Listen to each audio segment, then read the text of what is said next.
भोजपुरी वाला भैया के प्रणाम बा।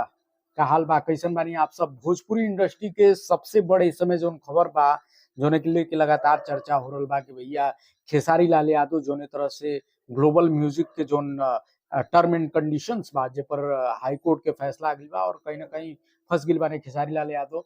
तो ओके लेके तमाम खेसारी लाल यादव के फैंस, भोजपुरी इंडस्ट्री के फैंस बार बार जानल चाहते हैं कि भैया अब का हो सकेला, आगे का हो सकेला, का खेसारी लाल यादव के गाना ना आई, का वो कबो ना गा पाई हैं, का उनकर करियर खत्म हो जाए क्या। कि तमाम यूट्यूबर जोन बा तरह तरह के थंबनेल बना के और गलत तरीके के भी जानकारी फैलावे की कोशिश करते हैं। देखिए सबसे बड़ चीज बाटे कि देखिए एग्रीमेंट तो बिल्कुल सही बात बाटे कि जोन फैसला आइल बा ओकरी हिसाब से तो बिल्कुल जोन बा कोनो और कंपनी से फिलहाल खेसारी लाल यादव गाना ना गा पाई हैं। ठीक, अब एकरी बीच में ही सबके आपन निकाले के बाटे सॉल्यूशन, क्या कि कई सारा गाना पेंडिंग में बाटे खेसारी लाल यादव के, और वो गाना कैसे आ सकेला। जैसे कि नीलम गिरी वाला पोस्टर आप लोग देख लो कब, वो गाना बहुत ही चर्चा में बाटे, वो गाना खातिर तमाम फैंस इंतजार करते रहन।